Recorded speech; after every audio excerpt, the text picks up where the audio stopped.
Hi there everyone, welcome again to Indian Story Read Along. Today's story is going to be The Stupid Crocodile and the Monkey. But let me say first about this story. This is part of a set of stories called Jataka Tales. We have gotten some requests from some of our followers about reading from the Jataka Tales, and luckily I do have some of those books. They are super old. They're from like the 1970s or something, and I think that my cousins who are like now 55 years old or something like that, like they gave me this book. So Jataka Tales are all about morals and lessons. So you see the characters in these stories doing something interesting or clever or somehow outwitting some kind of enemy. And these are a lot like Panchatantra tales, except Jataka tales are all about animals, and they are specifically about monkeys, deer, and elephants. Maybe because we have a lot of monkeys, deer, and elephants in India, and that's why they just made a set of stories based on these animals. So this one is a little bit funny, and it's very clever. It's called The Stupid Crocodile and the Monkey. In a dense jungle near a river, there lived a clever little monkey. And he's waking up in the morning and he goes, I'm hungry. See, one thing I always liked about these stories is that they always humanized these animals. So if you look very closely, you'll see that the monkey has a pillow there, and he's got a water bottle in his basket over there, and he has a little tiny toothbrush and toothpaste right over here. In the middle of the river was a small island where plenty of delicious fruits grew. You can see them right there. It's all these mangoes that they're hanging over there on the trees. Whenever the monkey felt hungry, he went straight to the island. He would jump from the bank onto a rock in the river and then to the small island. And he says there, "Breakfast, here I come." And he's chomping on all those bananas and mangoes there, and he says, nothing like fruit for a healthy breakfast. And then a little thing just kind of splats beside him, and he says, rotten fruit. I wonder where it came from. And then it lands right on his face. And he says, oh well, one must take the good with the bad. Not far away there lived a crocodile and his wife. So again, they've humanized this crocodile, Mrs. Crocodile, and she's wearing a little outfit, and she's got a cutting board. She's cutting up some fish. Look closely beside her. There's some onions on one side. There's pots and pans on the other side. And she says to Mr. Crocodile, "You know, dear, I've got it. I know how we can catch that little monkey for our dinner." And then the husband is he's fishing with like a real fishing pole instead of his hands like a normal crocodile does. And he says, "Oh please, not again. We've tried too many times before. Let us be happy with the fish I catch." "Now," the wife says, "this time my plan won't fail. I promise." So they cautiously approached the spot where the monkey lived. And then the wife is pointing out, she says, "You see that rock there? The monkey uses it to reach the island, that little rock he jumps on." And Mr. Crocodile says, "Shh, quiet, he might hear you." Then they're behind the bushes there, so you can see them. They are right over here, and Mr. Monkey is over here reading a book.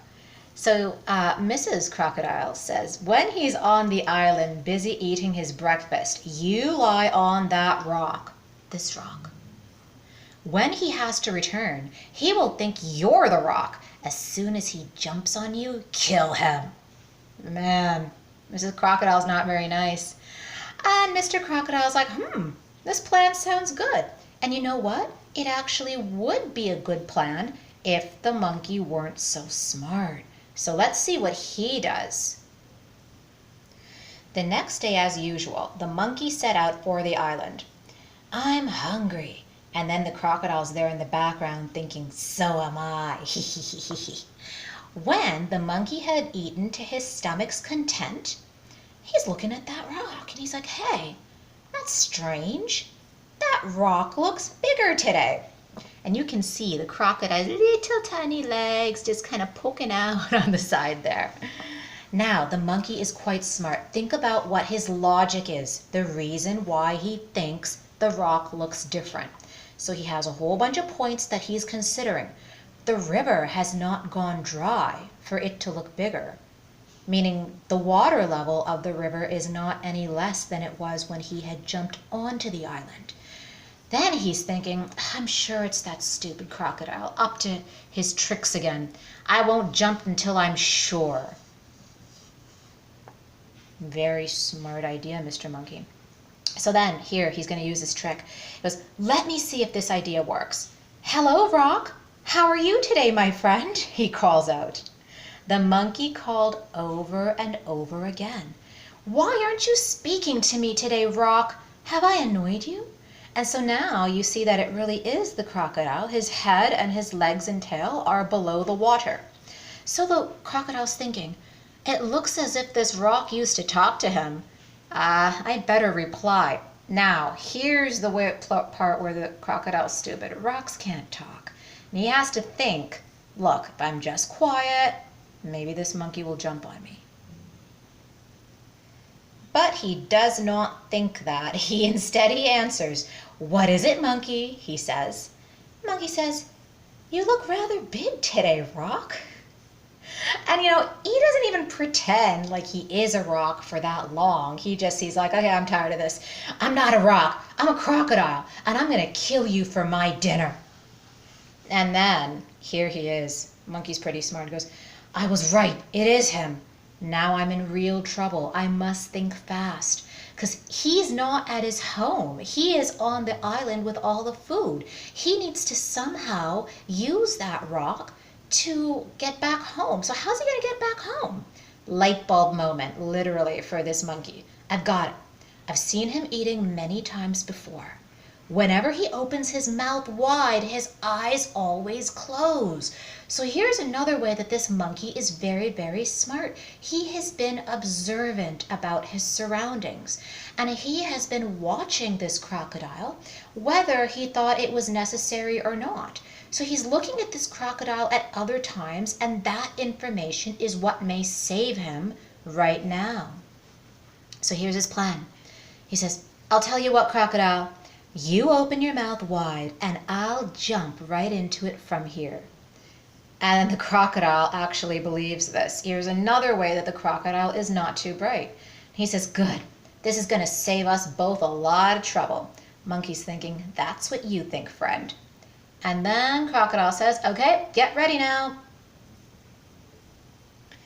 As the monkey had expected, the moment the crocodile opened his mouth wide, his eyes closed.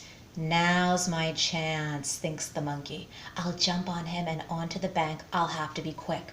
So then he jumps right on his head, and the crocodile can't see what was going to happen because his eyes were closed. So he jumps on him and goes, take that, thud. Now the crocodile's all dazed, and he says, what was that? And then he looks around. The monkey's on the shore near his home. What are you doing over there? You promised you'd jump into my mouth. And monkey's laughing, and he says, did you really believe I'd do a stupid thing like that? And then crocodile chases after him with the stick because there's really nothing more he can do. Grrr, wait till I get my teeth into you. The monkey runs away, and he says, you never will, crocodile. You may be big and strong, but you are stupid. So they don't put actually a moral or a lesson at the end of these stories the way that they did in Panchatantra stories. But I think the lesson here, there's a lot of little lessons. Be observant, because you never know when you're going to need information about your environment, where you live, or maybe the way that you walk to school. And another one is maybe like be happy with what you have. Like crocodile had lots of fish, and he shouldn't have listened to his mean wife to kill this poor monkey. Monkey's not bothering them. So this was The Stupid Crocodile and the Monkey. Join us again next time on Indian Story Read Along. We're going to be going through this book and reading lots more monkey and deer and elephant tales. See you soon.